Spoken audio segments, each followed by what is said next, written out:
Oi pessoal, então hoje eu vou mostrar para vocês como que a gente faz o planejamento virtual em cirurgia ortognática.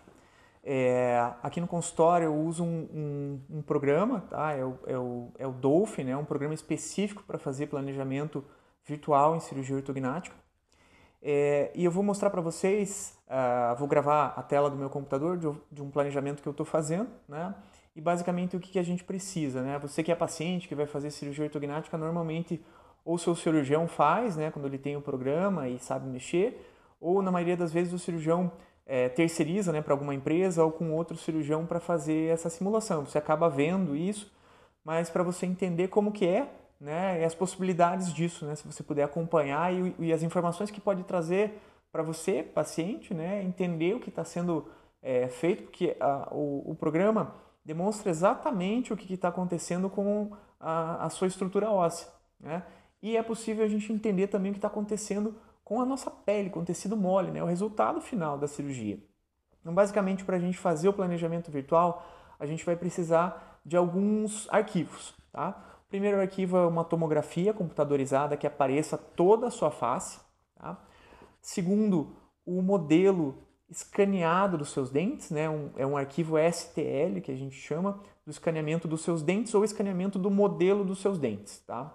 Isso aí tanto faz, tá? Mas a gente precisa desse arquivo dos dentes porque a tomografia, principalmente nos pacientes que usam o aparelho, ele causa muita alteração na região dos dentes, gera muito artefatos, os bractes metálicos, ou então alguma restauração que tenha no dente, ele estraga muito a imagem. E o escaneamento não, o escaneamento ele é, além de ser muito mais preciso, ele é completamente fidedigno ao que está na boca. Então a gente precisa do escaneamento dos dentes. E opcional, a gente tem a possibilidade de colocar uma imagem tridimensional da face do paciente. Uma foto tridimensional, que seria basicamente um escaneamento da face do paciente. Isso pode ser feito com um scanner ou com uma máquina fotográfica que faça fotografia em 3 dimensões, ou então a gente pode transformar a imagem da tomografia num arquivo que simula a face do paciente. Tá? Qual que é a diferença da foto, né, do escaneamento e para a imagem da tomografia? A da tomografia, basicamente, não vai ter a coloração da face do paciente, não vai ter barba, não vai ter cabelo. E a fotografia vai. Tá? Então, basicamente, é essa a diferença. Tá? Então, depois que a gente tem esses arquivos, a gente vai transferir eles para o computador e vai tratar esses arquivos. Né? Eles não vêm prontos, a gente precisa limpar, transformar eles da forma que a gente precisa. O passo principal, né, na verdade tem dois passos principais. Um deles é a sobreposição dos dentes, do escaneamento dos dentes em cima dos dentes da tomografia, tá? que é um passo um pouco menos complicado, assim, porque não exige tanto conhecimento técnico, é basicamente sobreposição e paciência. Mas o que exige mais conhecimento é copiar a posição da cabeça do paciente, natural, a posição que o paciente vive na cabeça. Tem um paciente que tem a cabeça mais para o lado, anda com a cabeça mais virada, mais para frente, mais para baixo. Isso varia, não existe uma posição correta. Antigamente a gente alinhava, né, a linha bipupilar dos pacientes. Tem alguns planos de referência, por exemplo, o plano de Frankfurt que a gente alinhava ao solo. Isso não existe mais. A gente precisa usar a posição natural da cabeça dentro desse planejamento. Como que a gente transfere isso? Tem vários métodos de fazer essa transferência, mas a mais utilizada é com fotografias. Tá? Então, existem métodos tanto de posicionar o paciente na posição natural, porque em algumas situações, quando o cirurgião vai fotografar o paciente, fala que vai fotografar, o paciente não fica naquela posição natural porque ele está sendo observado, então ele pode não ficar naquela posição correta. Sabe? Que nem quando você vai tirar foto lá da carteira de identidade que você faz, se muda a posição da cabeça, não é o certo. Precisa ser a posição que você está no dia a dia. Existem formas do cirurgião trazer isso para o computador. Então a gente consegue transferir isso da fotografia para o computador. E é a parte mais crítica, mais importante. Então isso a parte principal do planejamento. Se a posição da cabeça estiver errada, vai estar errado o planejamento. Por que não é transferido automaticamente da tomografia para cá? Porque tem duas formas de fazer a tomografia principais. Uma que é a tomografia multi-slice, que é aquela tomografia médica que a gente faz ou no hospital ou na clínica médica, que você faz deitado. Tá? Então, uma posição arbitrária que você está deitado não é a tua posição natural da cabeça. E a outra são as tomografias Cone-Beam, que em algumas clínicas de otorrino ou as clínicas odontológicas tem, que aí sim você fica posicionado arbitrariamente. Normalmente eles te posicionam dentro de um posicionador que coloca seu queixo e a testa na posição, então não é a tua posição natural. Então a gente tem que transferir isso. Tá? Tanto faz a tomografia Cone-Beam quanto a tomografia multislice, as duas funcionam bem. E depois que a gente tem tudo isso, a gente vai colocar no programa esses 3 arquivos ou os 2 arquivos, vai prepará-los, né, sobrepor, montar o que a gente chama de crânio composto. Então, a partir de agora, que a gente já tem o crânio composto, eu vou mostrar para vocês o que a gente tem que fazer passo a passo, aqui na tela do computador. Então, basicamente, o que a gente vai ter? A gente vai ter os passos de preparo, né, do crânio composto para chegar na parte cirúrgica.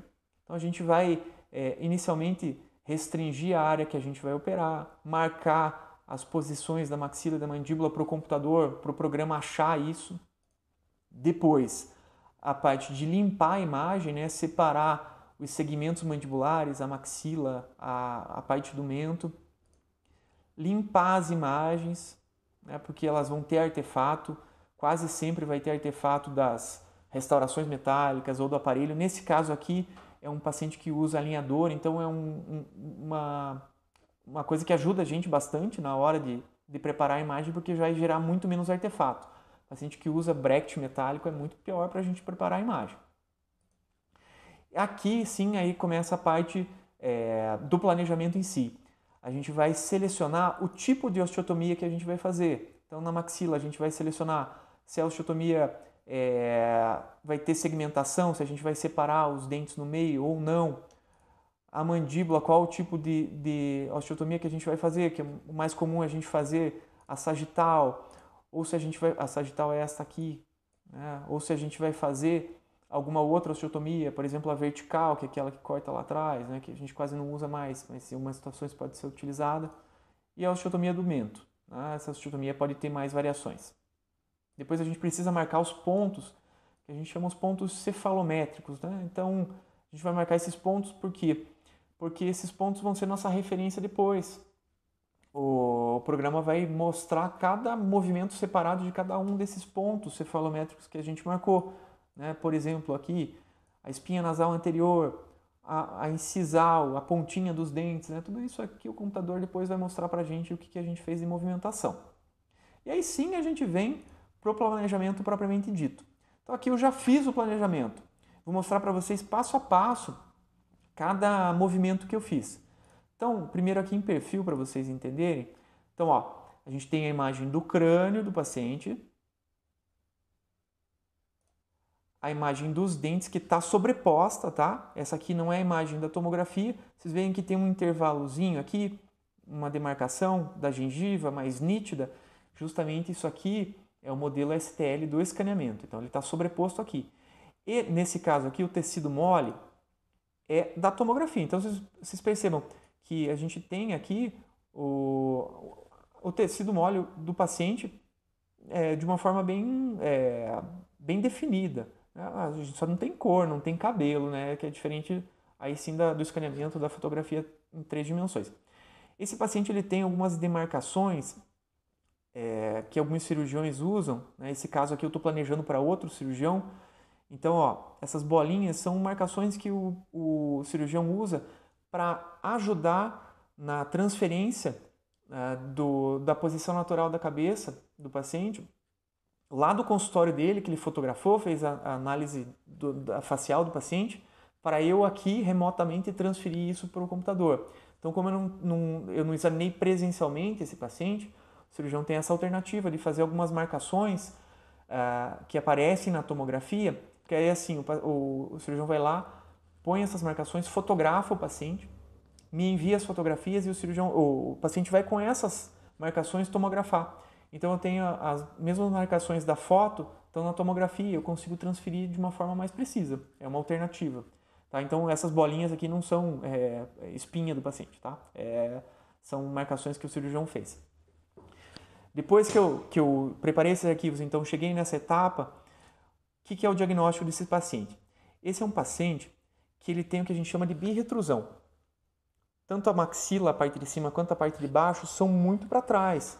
Então, vocês percebam que o paciente tem essa linha do pescoço e do queixo muito curta, né? Tem algumas marcações que a gente percebe que os dentes de cima estão mais para trás do que deveria ter, e principalmente a gente vê, eu vou colocar aqui no corte para vocês perceberem, essa região rosa aqui é a via aérea do paciente.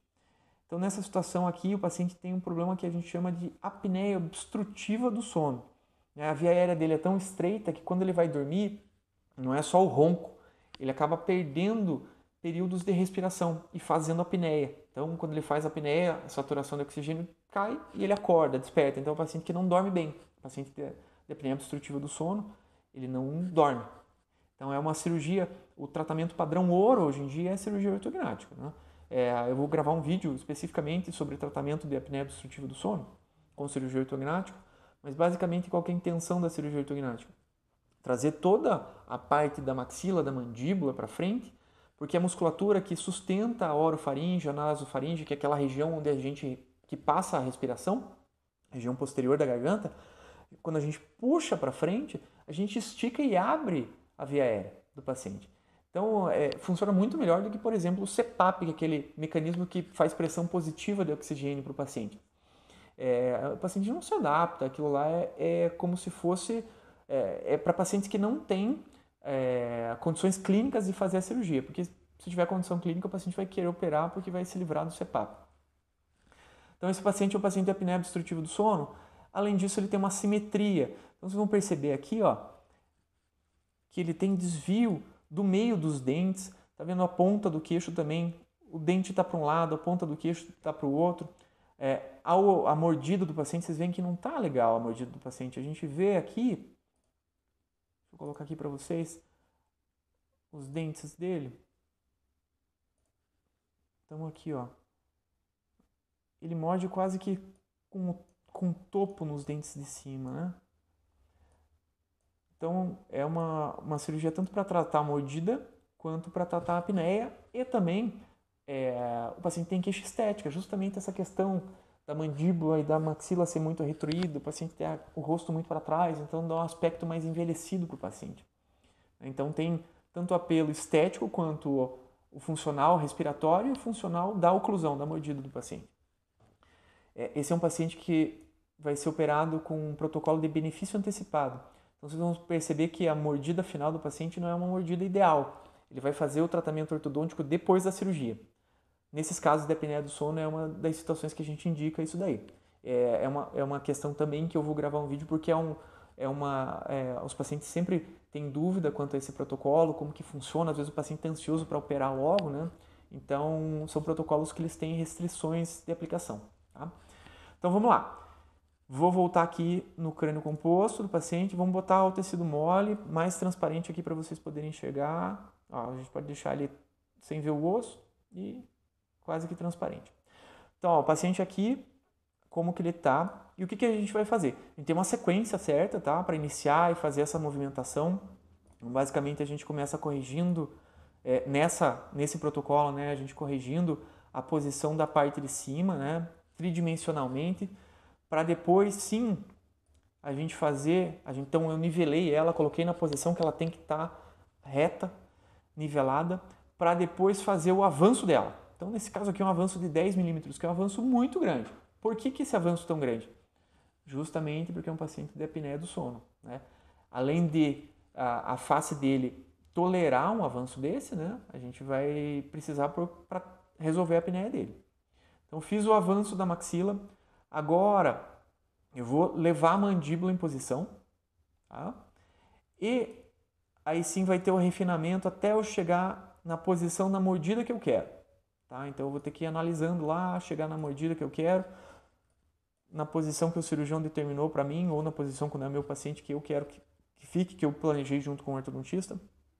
Aí por último, eu já tenho as referências da face, eu vou fazer a cirurgia do queixo, tá? Que ainda tem mais um avanço na cirurgia do queixo. Corrigindo a simetria, deixa eu mostrar aqui para vocês, então isso aqui eu consigo ter todas as medidas aqui para poder corrigir a simetria. Então eu posso fazer todas as modificações que eu quero aqui do queixo.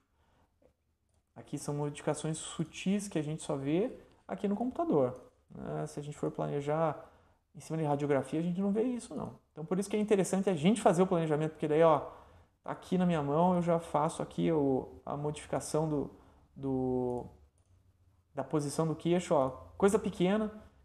Eu estou com isso aqui na mão, então posso fazer quantas modificações eu quiser na posição que eu quiser. Aí vou corrigir o tecido mole, que às vezes o computador ele fica perdido aqui em avanços muito grandes.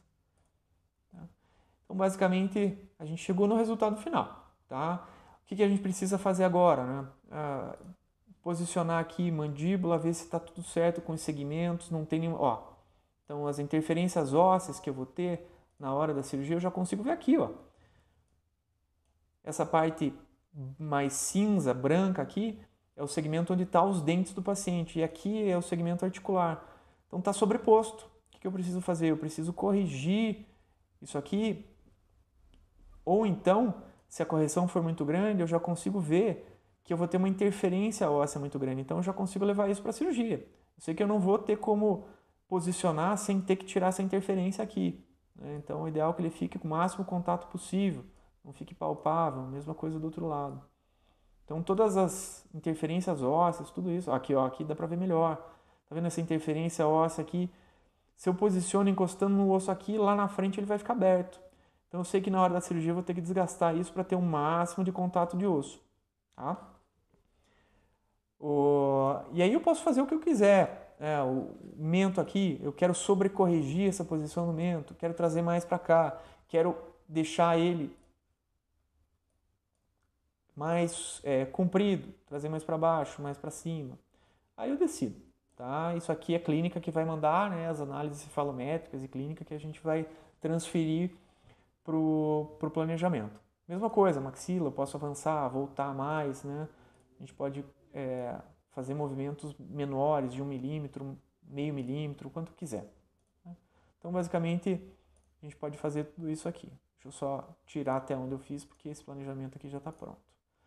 Depois, eu posso ver o resultado aqui, né, de uma forma dinâmica, né? Eu posso daí manipular, né, o crânio como um todo e ver como é que ele vai ficar. Então, eu posso ir, voltar e ver toda essa movimentação. Então, percebam que a quantidade de avanço que a gente tem, né, tanto corrigindo a estética do paciente, quanto trazendo uma qualidade de... Isso aqui, a qualidade de via aérea que o paciente vai ter depois da cirurgia, nem se fala. Porque, ó, com esse avanço de maxila e de mandíbula e ainda tem o avanço da ponta do queixo, a gente vai ter a musculatura aqui debaixo da língua, que é uma musculatura que obstrui muito a via aérea, a musculatura da língua, inclusive, ela fica inserida nessa região onde está o queixo. Então, quando a gente fizer o avanço, dá uma olhada aqui, a gente vai ter, no total, a gente vai ter um avanço de 14 milímetros, ou seja, 1,5 cm de avanço. É bastante coisa, né? Então, a gente vai ter uma abertura de via aérea muito grande. Então, aqui acompanhando na perfil, aqui olhando o paciente frontal, né, corrigindo as assimetrias que o paciente tinha, simetria da maxila, da mandíbula e do mento, sem o tecido mole, né, para a gente analisar bem. E agora você fez tudo isso, o que você vai fazer? Como é que você vai levar isso para a cirurgia? Então, no final, a gente vai verificar aqui, eu consigo ter uma verificação mais refinada da mordida do paciente. Essa aqui é a mordida final do paciente. Então, assim, apesar de ser um benefício antecipado, né, não é uma mordida ruim, né? A gente já vai ter canino na posição que ele tem que estar. Então, são poucas coisas aqui que o orto não que seja fácil, tá, de fazer isso. Nessa protocolo de benefício antecipado é bem difícil para o ortodontista, em algumas situações, fazer essa correção depois, né? Porque ele não pode errar em nada. Mas a maioria do que precisa para a ortodontia, né? Molar na posição, canino na posição, linha média na posição. Então é um tratamento que fica relativamente fácil ali para o ortodontista terminar. Então eu vou ver onde que vai ficar a posição dos meus dentes, vou refinar a mordida se está na posição que eu quero. E aí eu vou preparar os guias. Na hora da cirurgia a gente posiciona os segmentos ósseos. A forma mais utilizada de fazer isso é utilizando os dentes como guia. Então a gente vai lá, faz primeiro a cirurgia na mandíbula, por exemplo. Pode ser feita em cima ou embaixo, mas normalmente a gente começa pela mandíbula.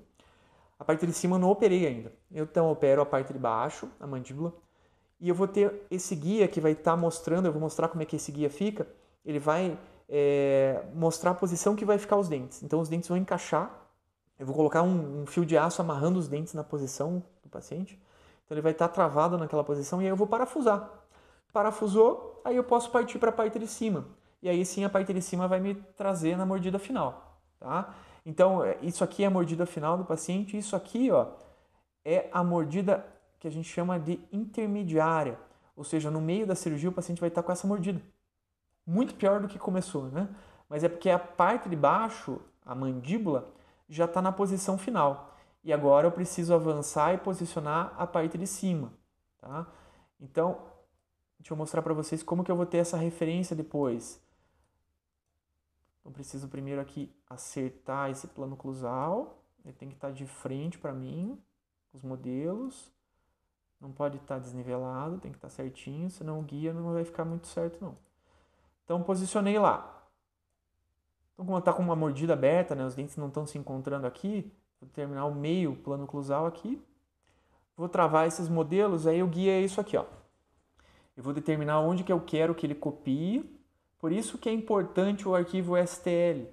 A gente precisa ter essa precisão porque o guia precisa ser impresso e ele precisa encaixar nos dentes do paciente. E quando a gente faz isso em cima da tomografia, normalmente a gente tem muita interferência e não consegue encaixar os guias. Então, por isso, precisa do arquivo STL. Vou determinar a espessura, a largura do guia, até onde, qual dente que ele vai. Tá? Então, essas linhas aqui vão determinar como que é o formato do guia. E daí o programa me dá esse arquivo tridimensional pronto. Ó. Então, eu tenho os dentes de baixo encaixando aqui, os dentes de cima encaixando aqui. Aí eu vou, isso aqui vai ser impresso, esse arquivo aqui, ele vai ser impresso no tamanho natural que ele tem que ser para encaixar nos dentes. Vou esterilizar isso e na hora da cirurgia, vou começar lá a mandíbula, coloco esse guia, encaixo os dentes, eles têm que encaixar, bloqueio o paciente com fio de aço e parafuso. Então, basicamente, a gente vai ter dois guias, né? Um guia intermediário e um guia final. Em algumas situações, eu particularmente gosto de fazer, se a mordida do paciente for uma mordida muito boa, eu prefiro fazer sem o guia, né? Fazer direto na mordida do paciente. Então, basicamente é isso. A gente precisa dos arquivos, tratar os arquivos, posição natural da cabeça e depois ir passo a passo no programa. Normalmente, quem faz, né, as empresas que terceirizam isso são técnicos que fazem, né? Por quê? Porque basicamente aqui são partes que a gente precisa só saber mexer no programa, a gente não precisa saber o que fazer. Quem define o que vai fazer é o cirurgião. Então o cirurgião tem que ter esse feeling aí e ter certeza que o técnico soube posicionar na posição natural da cabeça. Porque não adianta nada, se ele posicionar errado, o cirurgião pode passar os movimentos que corrigem, que vão tratar o paciente da forma correta, mas ele não vai transferir de uma forma correta para a cirurgia. Então isso é a parte mais importante ali a parte que exige um conhecimento aí sim de cirurgião, não de técnico que sabe mexer no programa para fazer um planejamento correto. Certo? Então é uma situação assim que ela não é complicada, mas ela exige um pouquinho de conhecimento de cirurgia para fazer. Certo? Espero que você que vai fazer cirurgia tenha entendido mais ou menos como que funciona ali o teu planejamento e como que isso vai ser transferido para a tua cirurgia. Normalmente você acompanha o cirurgião te mostra esse resultado, né? E alguns cirurgiões às vezes até cobram um valor extra, né? Os cirurgiões que terceirizam, então para você entender o que você está pagando lá e o que vai acontecer com você na cirurgia. Certo? Espero que tenha tirado essas dúvidas de vocês. Se tiver alguma dúvida, por favor, deixa aí nos comentários que vai ser um prazer para mim responder para vocês. E obrigado por ter acompanhado até aqui e até a próxima.